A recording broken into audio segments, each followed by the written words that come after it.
ശബരിമല സ്വർണ്ണക്കൊള്ള നടൻ ജയറാമിനെ ഇഡി ചോദ്യം ചെയ്യും. ശബരിമല സ്വർണ്ണക്കൊള്ളയിൽ നടൻ ജയറാമിനെ എൻഫോഴ്സ്മെന്റ് ഡയറക്ടറേറ്റ് ചോദ്യം ചെയ്യും. അടുത്ത ചൊവ്വാഴ്ച ഹാജരാകാൻ ആവശ്യപ്പെട്ട് ഇഡി നോട്ടീസ് നൽകി. കേസിലെ മുഖ്യപ്രതി ഉണ്ണികൃഷ്ണൻ പോറ്റിയുമായുള്ള ജയറാമിന്റെ ബന്ധവും സാമ്പത്തിക ഇടപാടുകൾ നടന്നിട്ടുണ്ടോ എന്നതടക്കമാണ് അന്വേഷിക്കുക. കേസുമായി ബന്ധപ്പെട്ട് 12 പേർക്കാണ് ഇഡി നോട്ടീസ് അയച്ചത്. ഇതിൽ 3 പേർ മാത്രമാണ് SIT പ്രതിപട്ടികയിലുള്ളത്. ബാക്കി എല്ലാവരും ഉണ്ണികൃഷ്ണൻ പോറ്റിയുമായോ മറ്റു പ്രതികളുമായോ ബന്ധമുള്ളവരാണ്. പോറ്റിയുമായി ബന്ധപ്പെട്ടാണ് ഇഡി ജയറാമിനും നോട്ടീസ് നൽകിയിരിക്കുന്നത്. കേസിൽ നേരത്തെ ജയറാമിനെ SIT ചോദ്യം ചെയ്തിരുന്നു. ചെന്നൈയിലെ വീട്ടിൽ വച്ചായിരുന്നു ചോദ്യം ചെയ്യൽ. കേസിലെ മുഖ്യപ്രതി ഉണ്ണികൃഷ്ണൻ പോറ്റിയുമായി പരിചയമുണ്ടെന്ന് ജയറാം അന്വേഷണ സംഘത്തിന് മൊഴി നൽകുകയും ചെയ്തിരുന്നു.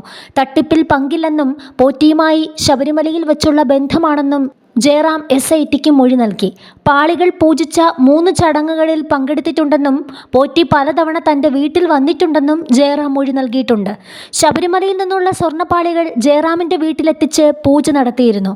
ശബരിമലയിൽ നിന്ന് അറ്റകുറ്റപ്പണിക്കായി പുറത്തു കൊണ്ടുപോയെന്ന് കരുതുന്ന സ്വർണ്ണപ്പാളിയും ദ്വാരപാലക ശില്പവുമാണ് ഉണ്ണികൃഷ്ണൻ പോറ്റി ജയറാമിൻ്റെ വീടുകളിലടക്കം പ്രദർശിപ്പിക്കുകയും പൂജയ്ക്ക് വയ്ക്കുകയും ചെയ്തത്. 2019 ചെന്നൈയിൽ നടന്ന പൂജയുടെ ദൃശ്യങ്ങളും പുറത്തു വന്നിരുന്നു.